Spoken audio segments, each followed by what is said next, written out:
శ్రీ గురుభ్యో నమః. శ్రీమాత్రే నమః. త్రయాణాం దేవానాం త్రిగుణజనితానాం తవ శివే భవేత్ పూజా పూజా తవ చరణయోః యా విరచితా తథా హి త్వత్పాదోద్వహన మణిపీఠస్య నికటే స్థితాః ఏతే శశ్వన్ముకుళిత కరోత్తంస పకుటాః. ఇక్కడ చరణయోర్య అనుకుంటా యా విరచిత ఎవరైతే అని చరణద్వయం అమ్మవారి యొక్క చరణాల దగ్గర ముకుళిత కరోత్తంస వరకు ఒక మాట, కరోత్తంస మకుటాహ, కరోత్తంస వరకు ఒకటే పదం, తంస మకుటాహ అనకండి, కరోత్తంస మకుటాహ అంటే రెండు కరములు జోడించి అలా అమ్మవారికి మొక్కుతూ ఉన్నారట విష్ణువు, ఇంద్రుడు, శివుడు వీళ్ళందరూ ఆవిడ పాదాల చెంత, అందుకని కాబట్టి ఆ విధంగా పలకండి.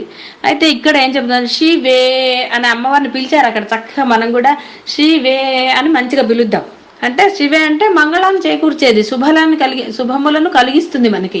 ఆవిని తలుచుకుంటే అంటే శివనామాన్ని తలుచుకుంటే శుభాలు. ఆయన కూడా శుభంకరుడు కదా, కాబట్టి ఆవిని తలుచుకున్న అంటే శివనామం. శివ అన్న శివ అన్న, శివ అంటే ఆవిడే కదా, మరి శివ అంటే ఆయన. కాబట్టి ఇద్దరిని ఈ శివనామంలో పాల్గొన్నప్పుడు మనకి శుభములను మంగళములను కలుగ చేస్తారు వాళ్ళని చెప్పడానికి అన్నమాట.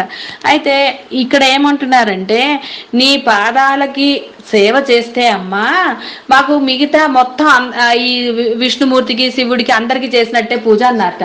అదేంటి అలా ఎలా కుదురుతుంది అంటే, ఆవిడికి పూజ చేస్తే వీళ్ళకి పూజ చేసినట్ట. ఇప్పుడు మనం వింటున్నాం కదా, లలిత చదివితే శివుడిది చదవాలి, అయితే ఆయన కోపం వస్తుంది.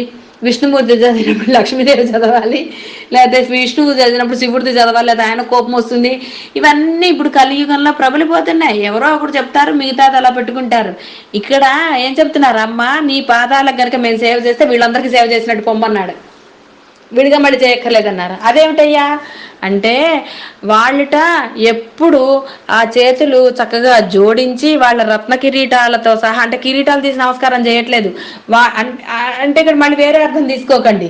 అంత బాగా అంటే వాళ్ళకి ఆ కిరీటం తీసేంత సమయం లేదా అంటే వాళ్ళకి ఇష్టం లేదనమాట, విలంబం జరుగుతుందని చెప్పి ఎప్పుడు అలా నమస్కరించే ఉంటారు. మనకి సౌందర్యలహరిలో ఆ శ్లోకం కూడా వస్తుంది, వాళ్ళ యొక్క కిరీటంలోని మణులు అమ్మ యొక్క పాదాల్లో ప్రతిఫలిస్తున్నాయి. అమ్మవారి పాదాలు అంత గొప్పగా ఉన్నాయి. కాబట్టి అమ్మ యొక్క పాద పూజ చేస్తే చాలట మనం. అంటే మనం ఇప్పటి వరకు అన్ని లలిత సహస్రనామంలో వరుసగా చెప్పుకున్నాం కదా, పాదము అంటే ఆవిడ ముఖము గురించి, చెక్కిళ్ళ గురించి ఇవన్నీ చెప్పుకున్నాం కదా. అంటే అవన్నీ చేయకూడదని కాదండి, అంటే అవి అంత గొప్పవని తెలుసుకోవాలి కదా మనకు కూడా. అలా కాకుండా నువ్వు పాదాలకు చేసినా సరే వీళ్ళందరికీ చెయ్యొచ్చు, నీకు ద్వంద్వ బుద్ధి లేకుండా ఉండడానికి చెప్తున్నారు. నువ్వు అయ్యో బాబాయ్ ఒక్క కేవలం అమ్మనే పట్టుకుంటే మనకి ఏం చేస్తారండి, మనం నిన్ను అనుకున్నాం కదా, రక్షించేవాడు విష్ణువు, మళ్ళీ మనని ఇచ్చేసేవాడు, పుట్టించేవాడు బ్రహ్మ, వాళ్ళకి మనం చేసుకోకపోతే ఎలాగండి అనుకుంటే, ఒరే అలా కాదురా, వాళ్ళు ఎప్పుడు అమ్మ పాదాలు చెంత ఉంటారు కాబట్టి అమ్మ పాదాలని పూజిస్తే వాళ్ళని పూజించినట్టే. అమ్మ ఇప్పుడు చూడండి, బాసుకి మనం కాక పట్టేస్తే కింద వాళ్ళని మనం ఏమైనా పట్టించుకోవాలా? వాళ్ళ సంగతి బాస్ చూసుకుంటాడు కదా, ది బాస్ ఆవిడ. కాబట్టి మనం అమ్మ పాదాలని పూజ చేసుకుంటే వీళ్ళందరికీ అంటే ముక్కోడి దేవతలకి పూజ చేసినట్టే అనేసారు, అంతే. ఇక వేరేకి సందేహమే లేదు మనకి. ఆవిడ పాదాలు ఎక్కడ పెట్టుకుందిట, ఒక రత్నపీఠం మీద పెట్టుకుని ఉందిట. వీళ్ళు అక్కడే ఉంటారట, ఆ సమీపంలోనే, ఎక్కడికి పోతే ఎప్పుడు. వాళ్ళు ఎందుకు, ఆవిడ ఏ సైగ చేస్తుందో, ఏం పని చెప్తుందో అలర్ట్గా ఉంటారట వాళ్ళు. కానీ నమస్కారం చేసుకుని అలా ఎప్పుడు అలాగే ఉంటారట, ఆ పీఠం దగ్గరే ఉండి నమస్కారాలు చేసుకుంటూ ఉంటారు వాళ్ళు.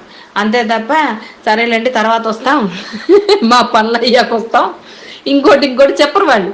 ఆవిడ సదా ఆవిడ సేవలోనే ఉంటారట వాళ్ళు. అది అందుకే వాళ్ళకి ఏమొచ్చింది, విష్ణు పదవి, శివ పదవి ఇవన్నీ ఇచ్చింది ఆవిడ, వాళ్ళంత భక్తులు కాబట్టి. అది ఆ విధంగా అంటే వాళ్ళు అన్ని జయించగలిగారు, అమ్మని పట్టుకోవటం వల్ల జయించగలిగారు కాబట్టి వాళ్ళకి ఆ పదవులు వచ్చాయి. ఇక్కడ మనం చెప్పుకోవాల్సింది అది. ఇందాక ఎలాగైతే మందస్మితంలో కామేశుడిని మనం ఎలా చెప్పుకున్నామో, ఇక్కడ కూడా వాళ్ళు అవన్నీ జయించి అమ్మ అనుగ్రహం పొందగలిగారు కాబట్టి సాయుధ్యము, సాలోక్యము, సామీప్యం అంటున్నాం కదా, ఇవన్నీ అది పొందగలిగారు వాళ్ళు. మనం కూడా అమ్మ నామాన్ని భావంగా చక్కగా మనసా వాచా కర్మణ మనం పలకగలిగినప్పుడు మనకు కూడా లభిస్తుంది. అందులో ఏమీ సందేహం లేదు, అమ్మకు పార్షాలిటీ లేదు. అమ్మ కరుణా స్వరూపిణి, కరుణాతరంగితాక్షి, మనం ధ్యాన శ్లోకంలో చెప్పుకున్నట్టుగా. కాబట్టి అమ్మ యొక్క పాదాలని మనం సదా ఆశ్రయించుదాం, సదా అమ్మ పాదాలని ధ్యానం చేసుకుంటూ పూజించుకుంటూ ఉందాము. భావనలో పూజ చేసుకున్నా కూడా శుభములే కలుగుతాయి. శివే చాలట, శుభాలు ఇచ్చేస్తుంది ఆవిడ. మన అలా భవానిత్వం, భవానీ అనే మన చెప్పే లోపల ఆవిడ మనకు అన్ని ఇచ్చేస్తుంది. ఎన్ని పదవులు ఇచ్చేసారని చెప్పింది. ఇక్కడ అంతే. శుభం భూయాత్. సర్వం శ్రీ మాతృచరణారవిందార్పణమస్తు.